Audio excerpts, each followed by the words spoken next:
আমি তো বললাম ও জহুরুল, আমি যে মলাম বেটি হাতে সাক্ষাৎ করতে গিয়ে তো জীবন ধরে সব গেল রে। এই যে এতগুলা তারা তুমি কি একাই বাঁধলে? ইয়া তাই তো দেখছি এটা কতগুলা তারা। হ্যাঁ, হ্যালো সম্মানিত ভিউয়ার্স, আসসালামু আলাইকুম, সবাই ভালো আছেন? আজকে আপনাদের মাঝে আবারও ভিডিও ফুটেজ নিয়ে চলে আসলাম, ধান ওড়ানো ভিডিও ফুটেজ।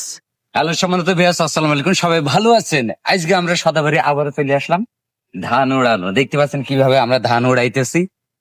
নাদেম আছে আর আমাদের মামা আছে, আর তার সাথে আছে আমাদের খালু, ঠিক আছে? আর আমি তো সম্মানিত ভিউয়ার্স যাকে দেখতে পাচ্ছেন, এটা হলো আমাদের খালু। খালু ধান দিতেছে আর মামু আর আমার চাচাতো ভাইরা আছে হুলো দিয়ে ধান উড়াইতেছে। আমি কি করছি, আমার কাজটা হলো গামলাই করে ধান বুঝাই করে দিয়া, আর এদিকে খালু ধান সুন্দর করে ছিটিয়ে দিয়েছে। আর এদিকে যাকে দেখতে পাচ্ছেন কিউটের ডিব্বা, এটাই হলো আমাদের সেই সবকিছু কাজের প্রধান মালিক। তিনি দাঁড়িয়ে দাঁড়িয়ে দেখতেছেন যে কাজ কেমন চলতেছে। এবারে আমাদের ধান উড়ানো শেষ হয়ে গেল, দেখতে পাচ্ছেন ধান পরিষ্কার। আর যাকে দেখতে পাচ্ছেন গামলাই করে ধান লোড করতেছে, এটা হলো আমাদের মামা। এইভাবে এক বস্তা করে সে লোড করে দিতেছে। আর এইদিকে আমাদের খালু বস্তার মুখ বেঁধে দিচ্ছে, আর রাসেল খান ধান বইতেছে এদিকে। এবার আমরা ধান বয় শেষ করে ফেললাম, এবার দেখাবো রাসেল খান আবার কি করতেছে।